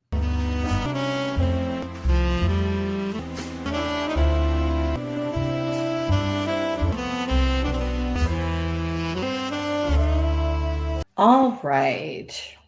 Really quickly, before we end up for this very special episode that ended up being the finale of our X Marks the Spot real world arc 1 of our campaign, which is insane. If you don't already know, there is a Christmas special that preceded this campaign, and then there'll be a Christmas special in the middle of arc 1 and arc 2. and that will be coming out after this episode, and then we'll come back to the real world. But we do need a bit of a middle little section, a little transition to the next Christmas episode. So we're gonna do just a little tiny quick epilogue at the end of this episode, and then do an actual outro to the rest of the episode. So literally 2 seconds ago, if you remember, Asphira had revealed herself, and she broke the snow globe that she had gifted to Kallie and Liv to basically kind of introduce them to this other world, this other magical world. But other than that slow introduction, unfortunately, things ramped up real quick as the wise men attacked Asphira's establishment, her club, took over her territory, and essentially have been taking over the territories of the rest of the city of Chicago and the Red Syndicate just in a few hours. For a couple of hours there, we thought the Piers were done pretty much, other than their the remaining living crew member, Liv. But it turned out that they had all made it. So now, after everyone came together of all of the crews to talk about what was going to happen next, the decision was made that they needed more power. They needed more, more than just the people that they already knew in the real world. They needed something else. And so Asphira is giving them the chance to explore that power, and hopefully they can bring some of that back with them when we pick up again in the real world. Raymond, Kallie, Cesar, and Liv, you were all in this room having this conversation with the rest of the crew leaders, watching this amazing transformation from Asphira. And all of a sudden, one moment you're in this room, finally reunited, and the next you four are alone, standing knee deep in a bitter, bitter cold place. You can smell pine trees and frost on the air, with a twinge of sugar cookie, a little bit of ginger. Something about this place that you have randomly found yourself in is very, very different than Chicago. And you've also found yourself isolated. Every place you look forward, you look behind you, you look to the left, you look to the right, you look above to the beautiful, endless night sky. You see no one else, no tracks. You don't see anyone else's freezing breath on the wind like yours is. Even Cesar with his mass, you're already starting to freeze. Raymond, the very first thing you think of as you look around you is of Doris. Doris! Oh no. She's so little, she'll get so cold. Oh, I gotta think, where the fuck am I? You hear that kind of ring out into the freezing cold, no response, just your own voice. And for a moment, it is dead silent again until you begin to hear something. It's like a crunching, like someone's walking in the snow, maybe. And you start to look around, but you don't see anyone, but you hear it. It's getting closer and closer. Is there anything to hide behind? No. This is completely flat. The trees you see in the distance are miles away. There's just nothing but ice cold snow in every direction for who knows how long. Try and reach into my coat for my gun. You reach into your coat, you grab your gun, the crunching gets louder and louder until now it's right on top of you. And now you can finally see in the snow that there is something coming towards you. It's like a line that is being made in the snow. So it's not someone on top of the snow. And then right in front of you, like a few feet, a rat head pops up. It's a Doris! rat. Doris, is that you? I'm gonna try and scoop up the little rat. You try to scoop it up as you scream out Doris, but it tunnels back underneath the snow. But at this point, you see another one pop up its head. It's a few feet away from you, and then it again buries under the snow. And then you see another one, and then another, and then another, and then another. Maybe Doris called the family? There's Hello? 100, what you assume, rats coming in your direction. You can just kind of see the lines in the snow, other than when they pop their head up. And at some point, they continue to kind of bury under the snow until you feel a nip on your foot, and then another nip on your ankle, another nip, and finally you realize, but it's too late, as you get swarmed by these rats, and they begin to devour you from the feet up. No. No, wait. I'm good with rats. No, don't do this. Fuck! You are completely covered by this mass, and in the last few moments, as they cover you, you feel your body, your skin, your bones changing into something else. Kallie, you also find yourself in the middle of nowhere, miles and miles of fresh snow, and it is freezing cold. I mean, Callie's pretty acclimated to cold, but this is not what she's used to. So yeah, this is a whole other cold. I mean, this is like worse winter in Chicago, but like you also accidentally went swimming that morning and you didn't realize it was gonna be -15 and you didn't have a coat type of cold. It's like a bone, like to the bone, your teeth are chattering and you can't already feel your toes. This is I need to find shelter quick or I am going to die type of cold. yeah, try to survey any direction to find shelter. There isn't any like trees or caves or anything like that, but you feel like you can kind of see something in the distance. It looks like it might be a cabin. It looks, because it's like square. It doesn't, you're not really sure what it actually is because there's quite a lot of snow whirling around.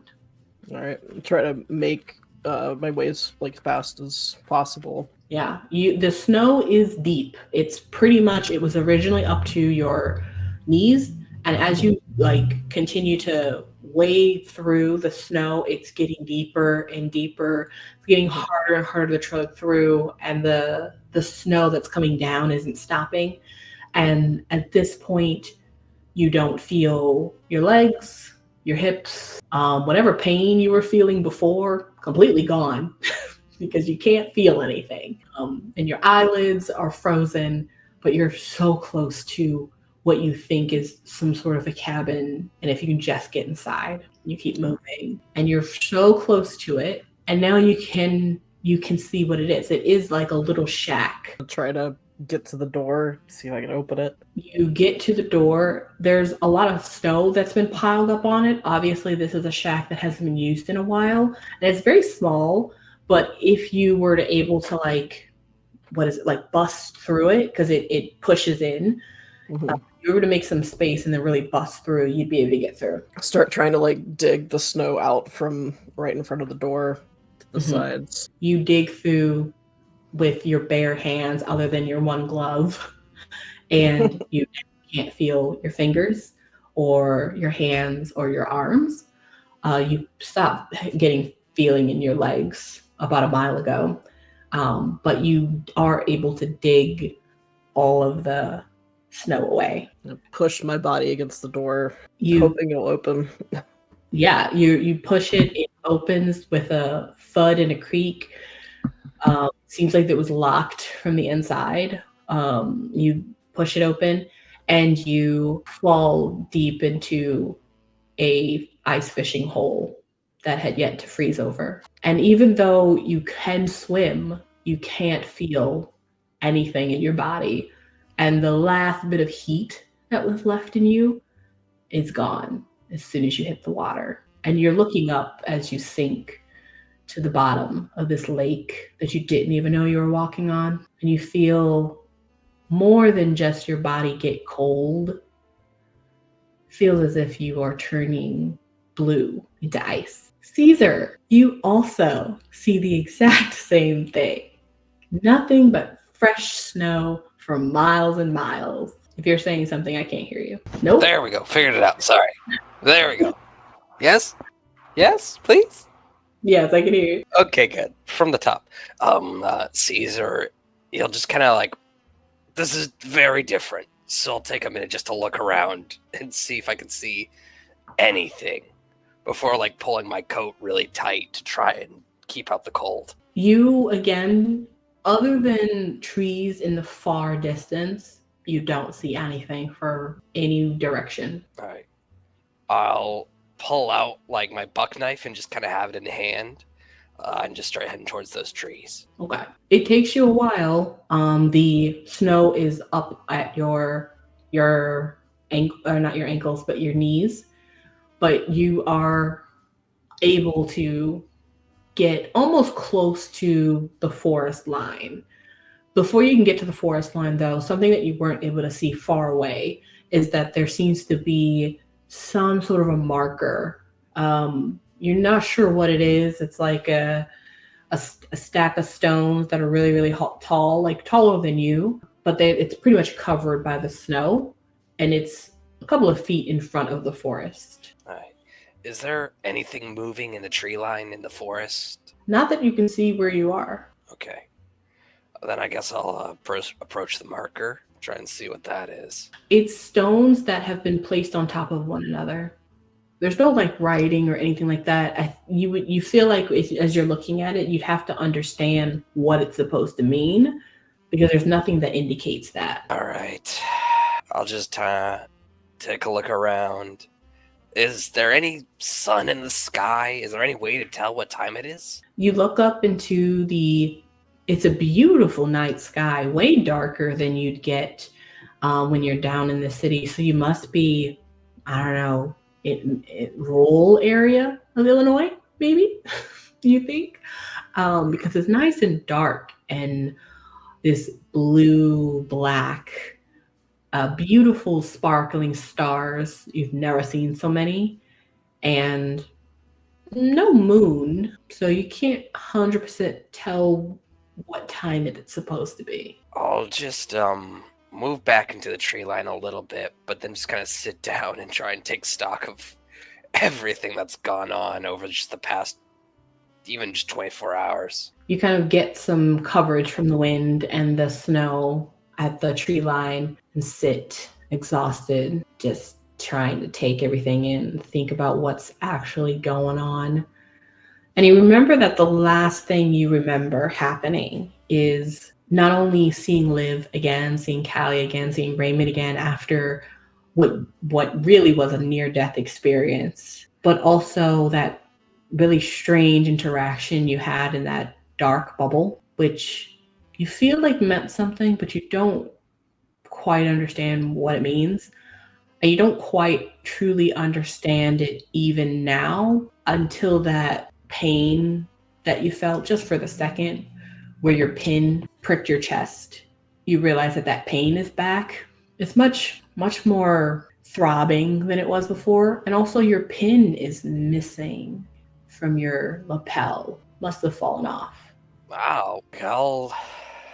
I'll take a look I'll kind of like unbutton my coat and pull down my inner shirt just to kind of take a look at the wounds, see if it's anything I need to be worried about. It seems to be, maybe infected. You have a lot of, you could only call it some sort of a strange growth of hair that seems to be growing out from that area. In fact, it's not hair now that you're really looking at it. It's fur. Odd. Yeah. I'll take the sharp edge of my knife and cut a little bit off and take as close a look as I can, I guess. You cut a little section off and kind of look at it. And as you're looking at it, the area begins to spread. This infection, you can only assume it is. It spreads over your arms, the rest of your chest, to your back. And literally in a matter of seconds, you are covered in hair. And obviously this is very odd, but it's not hurting you. And so for some reason you feel like it's been such a long day. You don't even know what's going on here. You just feel like you could just lie down right now and just sleep this whole thing off. I'll find a nice tree, I guess, and just maybe find a little hollow or something to curl up in and be sheltered from the wind. There's a little cave just back there in the back where the edge of the forest continues to go back. Nice and warm. You kind of crawl up, and as you sleep, your breath changes, gets heavier. Your form begins to evolve into something else. And then we come to Liv. Liv, you actually have a slightly different experience. Because while you are alone in terms of not seeing your Cesar and your Kallie and Raymond and your crew, as you are standing all by yourself and looking around, knee deep in fresh snow with a blizzard coming down and you are freezing, you do see immediately it looks like not that far from you is a woman also standing in the snow. And you can clearly see, even though she's not very close to you, that is Sphera. Running for her immediately, or trying to run through the snow. Yeah, you begin to run, and you're trying to make your way as quickly as possible, as deftly as possible as you can through the snow. And it is rough, but you're able to do it, even though I think of everyone, you're wearing probably the least warm clothing. And so you're kind of freezing immediately, but you see you're getting closer and closer to a Sphera. Like just a couple more minutes. It doesn't even really matter, right? If you get hurt or if you don't feel anything, because by the time you reach her, she'll probably be able to fix you. So no need to worry about finding shelter. You just need to get to her. Sphera, I think the snow globe trick was really cool, but I'm cold. Can we go back? You are talking out to this figure of a Sphera as you get closer and closer. And at some point, as you finally come upon a Sphera, the image that you see kind of waves as if it's a mirage, because that is indeed what it is. And instead, it's not a Sphera. It's a black cat. Oh, well, you're gorgeous too. Hi. It's sitting on top of the snow, almost weightless, staring at you. Is it if the snow, how deep is the snow? Like, is this cat eye level with me? It's to your knees, so it's deep and getting deeper. I'm gonna kind of bend down so I can get close to the cat and put my hand out and be like, "Oh, hi, gorgeous. Where'd you come from? Do you have a nice warm place I can stay?" Its eyes blink, but like a lizard's, so the other way. Oh no. Yeah, and it just goes. Okay, so I didn't know cat eyes could do that. As you say those last words, it jumps for your face. It kind of uses its paws and its unnaturally flexible body to open your mouth, climb into your mouth, and down your throat, choking you until you fall and pass out from this strange cat essentially burrowing its way into your body. That is the second thing that has done that in as many days. That's what you think as you kind of think it. You're like, this again? No. This one's much worse than the first time. And as you lie there, you're able to look up at the night sky, and you can still kind of feel this cat creature making its way through your body, but now it's not even physical. It's like you can feel it almost melding with your insides somehow, and your eyes also begin to blink that way. And instead of being able to speak the next time you try to say something, you simply just go. And that is the official end of X Marks the Spot, the real world, for now. But we will see our friends in the Christmas special. And then if they survive that, then maybe we'll get in the real world. That if just keeps getting bigger and bigger. Thank you. Thank you all for listening. And thank everyone for letting me be their GM for this arc. We are super excited for you guys to come back and see our characters again in the Christmas special and then again in the real world. So everybody say goodbye for now, but we shall be back. Bye. Goodbye for now.